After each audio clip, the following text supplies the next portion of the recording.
नमस्कार. मुलांच्या टिफिनला जर हा युनिक पदार्थ दिला तर एकही उरून घरी येणार नाही. इतके टेस्टी व खुसखुशीत झाले आहेत. हा युनिक व नवीन नाश्ता गव्हाचे पीठ वापरल्यामुळे पौष्टिक झाला आहे. समोसा, वडापाव, कचोरी न बनवता एकदा नक्की बनवा.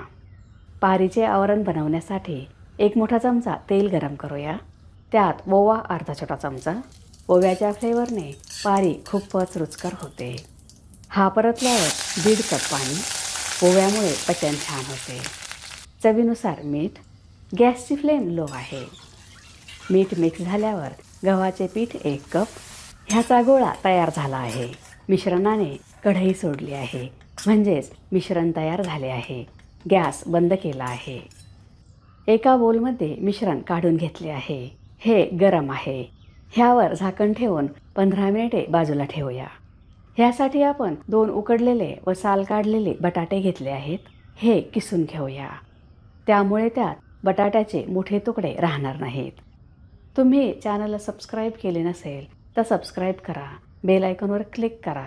त्यामुळे तुम्हाला नवीन रेसिपीजचे नोटिफिकेशन्स मिळतील. व्हिडिओ आवडल्यास लाईक करायला विसरू नका. दोन्ही बटाटे किसून घेतले आहेत. आता मिक्सरच्या भांड्यात 2 हिरव्या मिरच्यांचे तुकडे, लसूण 5 ते 6 पाकळ्या, अर्धा इंच आल्याचे तुकडे. ह्या वाटणाने नाश्त्याला खूप छान चव येते.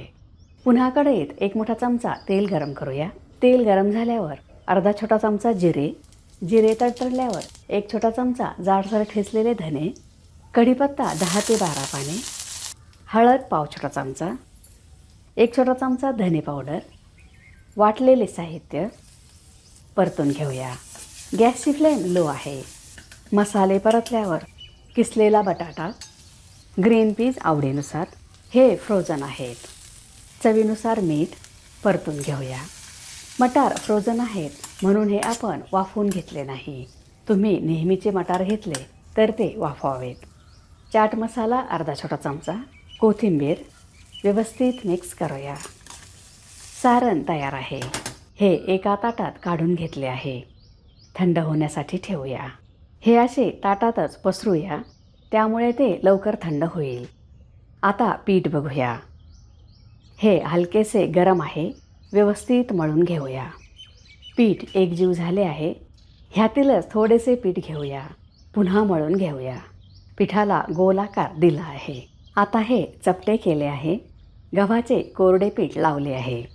हे दोन्ही बाजूंनी व्यवस्थित पसरून लावूया आणि ह्या पिठाची पातळ पारी लाटूया. पारी एकसारखी लाटली आहे. लाटलेली पारी करंजीच्या साच्यात ठेवूया. त्यात सारण भरूया. सारणही थंड झाले आहे. कढा बंद करूया. कढईला पाणी लावण्याची आवश्यकता नाही. हे आपोआप पॅक होते. अशा पद्धतीने कडा व्यवस्थित बंद केल्या आहेत. साच्याच्या कडा हलक्याशा दाबल्या आहेत. जास्तीचे पीठ काढून टाकले आहे. हे पीठ इतर करंज्या करताना वापरणार आहोत. साच्या दाबून त्यातून हलकेच करंजी काढून घेऊया. पीठ मऊ असल्यामुळे कडा व्यवस्थित बंद झाल्या आहेत. कढईत तेल गरम केले आहे. त्यात करंजी. हे तुम्ही शॅलो फ्रायसुद्धा करू शकता. आता दुसऱ्या बाजूने उलटूया. दोन्ही बाजूंनी सोनेरी रंगावर तळून घेऊया. हे खूपच टेस्टी झाले आहे. ह्याला समोशाचा किंवा कचोरीचा नवीन प्रकार म्हणू शकता. रंग सुंदर आला आहे.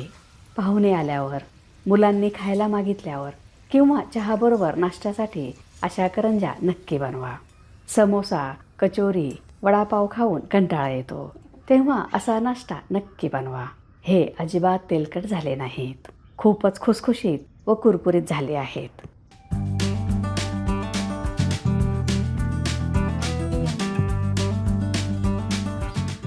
एक तोडून बघूया. तयार आहे खुसखुशीत व चटपटीत नाश्ता. तुम्हाला जर माझा व्हिडिओ आवडला असेल तर लाईक करा, शेअर करा, सबस्क्राईब करा. बघत रहा शांभवीज किचन. धन्यवाद.